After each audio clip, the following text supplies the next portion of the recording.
Hello, Jeff here. So tonight I want to do a Midsummer Night's Dream. I haven't done this one in like forever. So I want to do a Midsummer Night's Dream tonight. Act 3, Scene 1, the whole scene. Every character. I'll play all the parts. Yeah. So, anyway, I want to get to the Shakespeare tonight. So,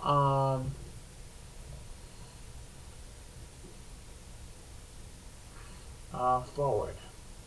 Now, bottom is a weaver, by the way, and I like that. So here we go. Act 3, Scene 1. Enter the clowns, and then bottom says, "Are we all met?" And then Quince says, "Pat, pat." And here's a marvelous, convenient place for our rehearsal. This green plot shall be our stage, this hawthorn brick our trying house, and we will do it in action as we do it before the Duke. And then bottom says, Peter quits, and then Peter says, "What sayest thou, bully bottom?" And bottom says, "There are things in this comedy of Pyramus and Thisbe that will never please. First, Pyramus must draw a sword to kill himself, which the ladies cannot abide. How answer you that?" And then Snout says, "Be Larkin a parlous fair." And then Starveling says, "I believe we must leave the killing out when all is done." And then Bottom says, "Not a whit. I have a device to make all well." See, write me a prologue, and let the prologue seem to say, "We will do no harm with our swords, and that Pyramus is not killed indeed. And for the more better assurance, tell him that Pyramus, Pyramus, am not Pyramus, but Bottom the Weaver." This will put them out of their fear. And then Quince says, "Well, we will have such a prologue, and it shall be written in 8 and 6. And then Bottom says, "No, make it 2 more. Let it be written in 8 and 8. And then Snout says, "Will not the ladies be afraid of the lion?" And then Starveling says, "I fear it, I promise you." And then Bottom says, "Masters, you ought to consider with yourselves to bring in a lion among ladies.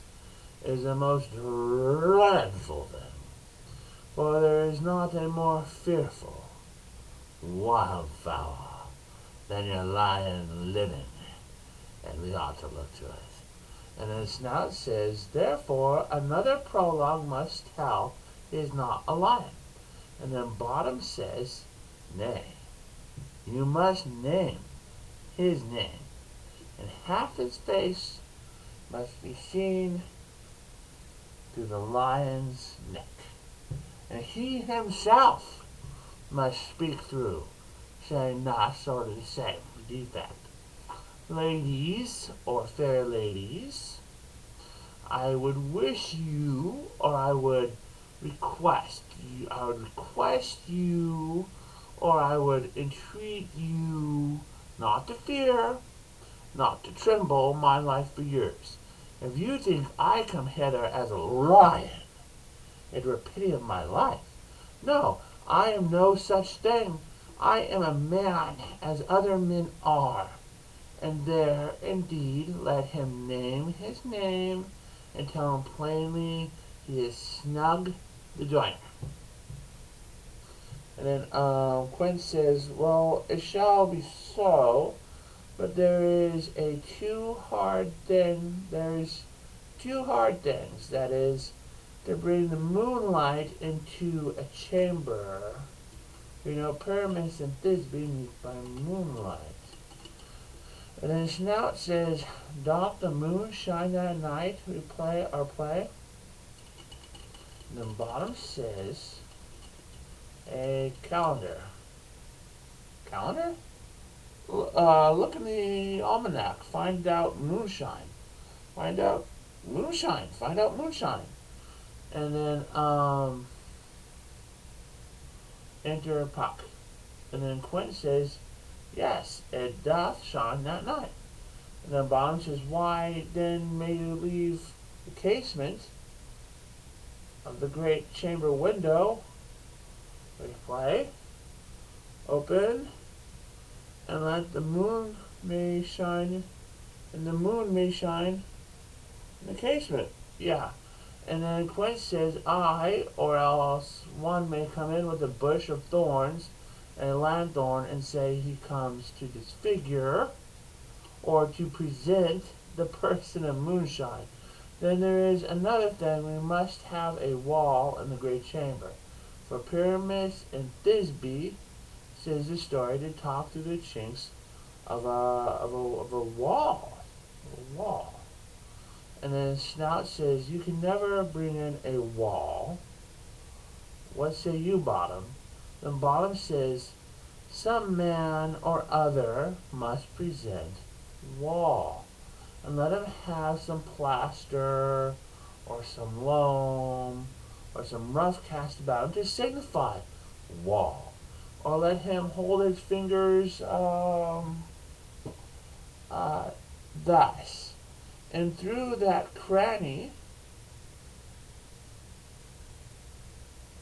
shall Pyramus and Thisbe whisper. And then Quint says, if that may be, then all is well. Come, sit down, every mother's son. Rehearse your parts. Pyramus, you begin. And when you have spoken your speech, enter into that break, and show everyone according to his cue. Enter Robin. Robin Good. So that's Robin Goodfellow. This is Puck. It's in there. What hempen homespuns have we swaggering here, so near the cradle of the fairy queen? What a play toward I'll be an auditor, and after two perhaps, if I see cause. And then Quint says, speak, Pyramus, Thisbe, stand forth. So Pyramus, who is Bottom, says, Thisbe, the flowers of odious savors sweet. And then Quint says, odors, odors. Pyramus says, odors, odors, savors sweet. So hath thy breath, my dearest Thisbe dear. But hark, a voice, stay thou but here a while, and by I will to thee appear, with an exit Pyramus. And then Puck says, a stranger Pyramus, and here played here.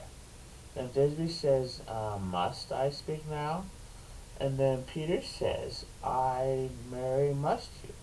For you must understand, he goes but to see a noise that he has heard, and to come again. And then Thisbe says, most radiant Pyramus, most lily white of hue, of color like the red rose on triumphant briar, most brisky Ivanal, and most lovely you, as truest horse, and yet would never tire. I'll meet thee, Pyramus, at Ninny's tomb. And then Peter says, 9 is too mad. Why, you must not speak that yet. You answer to Pyramus. You speak all your part at once, cues and all. Pyramus, enter, your cue is past, it is never time. And then Thisbe says, oh, as truest horse that yet will never tire. If I were fair, Thisbe, I were only thine. And then Peter says, so that is Pyramus. And then Peter says, oh monstrous, oh strange, we are haunted. Pray masters, fly masters, help! And the clowns, or the mechanicals, now these are also called the mechanicals. So the clowns all exit. And then Puck says,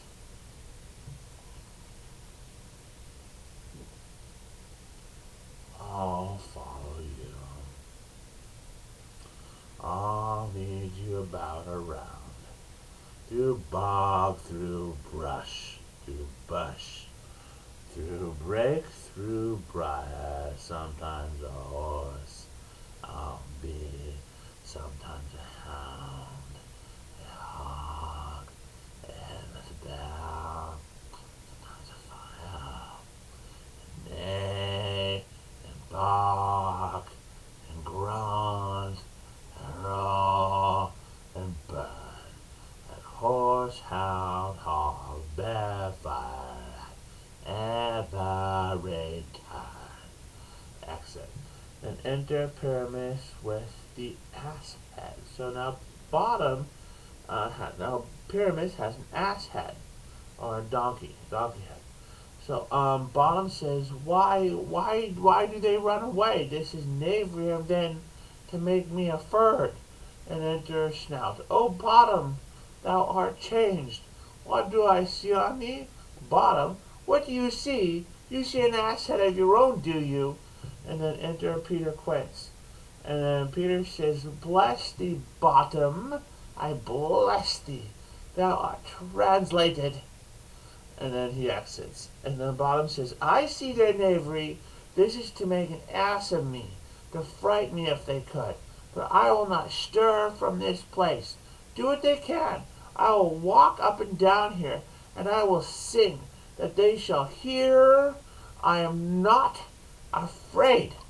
The woozle cock so black of hue, with orange tawny bill, the throstle with his note so true, the written little quill. And then Titania says, what angel doth wake me from my flowery bed? Then Bottom says, the finch, the sparrow, and the lark, the plain song cuckoo gray, whose note full many a man doth mark, and dares not answer nay. For indeed, who would set his wit to so foolish a bird? Who would give a bird the lie, though he cried cuckoo never so? And then Titania says, I pray thee, gentle mortal, sing again. Mine ear is much enamored of thy note. On the first view to say, to swear, I love thee. So is mine eye enthralled to thy shape. And thy fair virtues, before doth move me.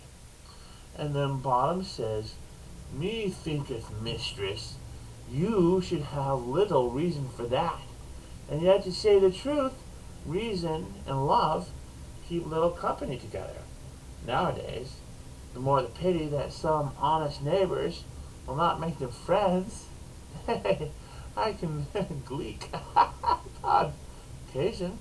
And then Titania says, thou art as wise as thou art beautiful. And then Bottom says, not so neither. But if I had wit enough to get out of this wood, I have enough to serve mine own turn. And then Titania says, owls of this world do not desire to go. Thou shalt remain here, whether thou wilt or no. I am a spirit of no common rate. The summer still doth tend upon my state, and I do love thee, therefore go with me.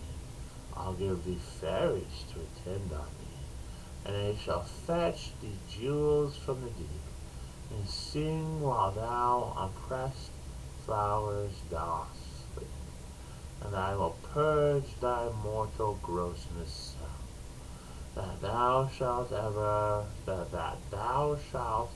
like an airy spirit go. And then enter peace blossom, cobweb, moth, mustard seed, and four fairies. The fairies say, ready, and I, where shall we go? And then Titania says, be kind and courteous to this gentleman. Hop in his walks and gambol in his eyes. Feed him with apricocks, dewberries, purple grapes, green figs, and mulberries.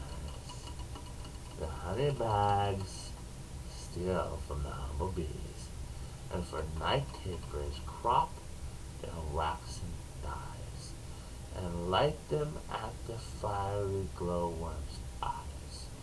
Have my love to bed, and to arise, and pluck the wings from painted butterflies, to fan the moonbeams from his sleeping eyes. Nod to him, elves, and do him courtesies. And the fairies, so one fairy one says, hail, mortal, hail. And then the second fairy says, hail. And the third fairy says, hail. And then Bong says, I cry your worships mercifully, heartily. I beseech your worship's name. And then Cobweb says, Cobweb. And the bottom says, I shall desire you more acquaintance, good master Cobweb. If I cut my finger, I shall make bold with you. Your name, honest gentleman, peace blossom. I pray, commend me to Mistress Squash, your mother, and Master Peascod, your father. Good Master Peace Blossom, I shall desire of you more acquaintance. Your name, I beseech you, sir? Mustard Seed, Peace Blossom. Good Master Mustard Seed, I know your patience well. That same cowardly giant like ox beef hath devoured many a gentleman of your house. I promise you, your kindred had made mine eyes water ere now. I desire you more acquaintance, good master Mustard Seed. And then Titania says, come, wait upon him. Lead him to my bower. The moon, methinks, looks with a watery eye, and when she weeps, weep every little flower, lamenting some enforced chastity. Tie up my lover's tongue, bring him silently. That's all for that. That's a little bit out. That's a little bit out of what I normally do, and that's a lot of that. And I have to do. I'm required to do one more that I'm more used to. I'm just gonna do it. Just get to the Shakespeare. Just chill out. There's gonna be Shakespeare. Everything's gonna be fun. I'm just gonna do some Titus after that. So here we go. Forward. Saturnitis. Titus Scene 1, Act 1, Scene 1, Folio 1, as always.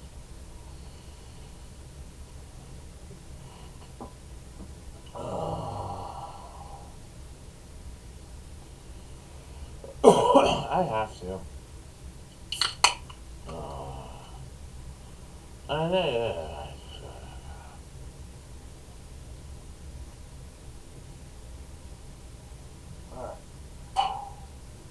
Forward. Saturninus. Noble patricians, patrons of my right, defend the justice of my cause with arms, and countrymen, my loving followers, plead my successive title with your swords. I was the firstborn son, that was the last that wore the imperial diadem of Rome, and let my father's honors live in me, nor wrong mine age with this indignity. And then Bassianus says, Romans, friends, followers, favors of my right, if ever Bassianus, Caesar's son, were gracious in the eyes of royal Rome, keep then this passage to the capital, and suffer not this honor to approach the imperial seat of virtue, consecrate to justice, continence, and nobility, but let desert and pure election shine, and Romans fight for freedom in your choice. And enter Marcus Andronicus aloft with the crown. Princes that strive by factions and by friends, ambitiously for rule and empery, know that the people of Rome, for whom we stand, a special party, have by common voice an election for the Roman emperor, chosen Andronicus, surnamed Pius, for many good and great deserts to Rome. A noble man, a braver warrior, lives not this day within the city walls. He by the Senate is decided home, from where he wars against the barbarous goes, that with his sons a terror to our foes hath yoked a nation strong, trained up in arms. 10 years are spent since first he undertook this cause of Rome, and chastised with arms our enemy's pride. 5 times he hath returned bleeding to Rome, bearing his valiant sons in coffins from the field, and now at last, laden with honors, spoils, returns the good Andronicus to Rome, renowned Titus, flourishing in arms. Let us entreat, by honor of his name, whom worthily you would have now succeed, and the capital and senate's right, whom you pretend to honor and adore, that you withdraw you, and abate your strength, dismiss your followers, and as suitors should, plead your deserts in peace and humbleness. Alright. So, then there's, yeah, I'll go with that. Alright, I'm good with that. Alright, thanks for watching. Bye.